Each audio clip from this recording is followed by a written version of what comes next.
Sparks and one of the recent Phantasmal Flames. Two of those I was able to get at MSRP, and two of those I bought at secondary market. And if I'm to be full honest, I think I'll be a little bit more patient. I could be a little bit more patient and try and get a better price on that, a better price point. So it wasn't bad. I didn't overpay for them, but I can be more patient and get a better price going forwards. All right, I'm gonna try and wrap up this video soon. Just wary of my footage data being able to hold on to this video, so hopefully it can.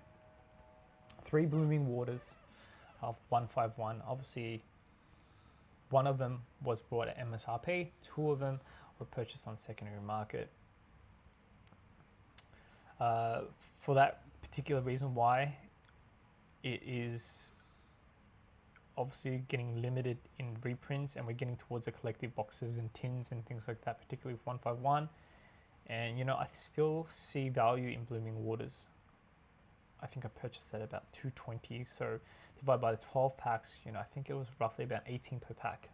And if I'm really optimistic in the future set price of 151 being potentially $30 a pack or more, you know, 18 right now isn't bad. I know it's a big box and I know it's inconvenient, but in terms of if you open the set and the little promo cards aren't great, and they're not popular right now, but they might be in the future, who knows, things change.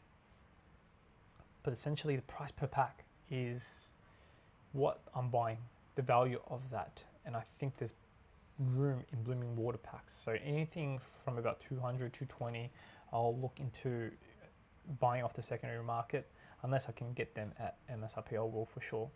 And certain places will be around 120 to about 150. And I'm comfortable playing that obviously as well. All right, 2 more before we wrap up the video. Booster bundles. I've got a total collection this year of 19 booster bundles, and that is a combination of Destined Rivals, 151, Prismatic, Surging Sparks, Mega Evolution, Black Bolt. So 2 kind of like random ones because I was able to get it at MSRP, and I thought I'd just start and add to that. Most of the Destined Rivals and Prismatic and 151s were also at MSRP too. So local targets, big W's, you know, they're selling them anywhere between the $50 to $70 range. And I'm fortunate enough in this year to be patient and get them. I think I did pay, I think up to $80 for the 151 booster bundles this year, but that's as much as I paid for it. And I don't see any reason why I wouldn't pay up to 100 more for them, but I don't know, this might look or turn out bad, but who knows what they're going to be worth in the future. And that's why it's interesting to make these videos, because I'm telling you what they are currently to this day, and we'll just see how this turns out in the end. All right, I want to wrap up this video soon. We're about 8.5 minutes. 7 collection boxes to finish off. So these are just like kind of the random ancillary products from like Prismatic, the small collection boxes. You've got the Destined Rivals one and the 151s. So 7 collection boxes there, and all of those have been purchased at MSRP, not off secondary markets. So overall this year, I think I've been pretty patient, pretty well overall. I only bought a few products off the secondary market, and I could be better at being patient on that, and I do know that.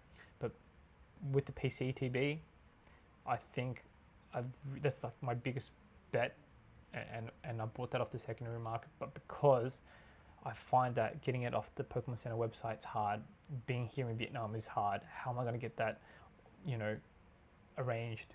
The wait, the stress, it's not worth it. It really isn't. And so I kind of don't want to go through that. So right now I might look bad in this, and we'll see how this video turns out, but I'm happy to just buy one right now and set my position for it. It is now. If it does go cheap and it does drop 20, 30%, 40% even, I'll dollar cost average, and I'll look into buying more. Nothing wrong with that. Anyways, 10 minutes. Let's leave the video at that. I hope you enjoyed watching this, and I hope you got some good value out of it.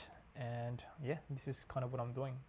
In the next video, I'm going to talk about 2026 top buys and what I'm looking to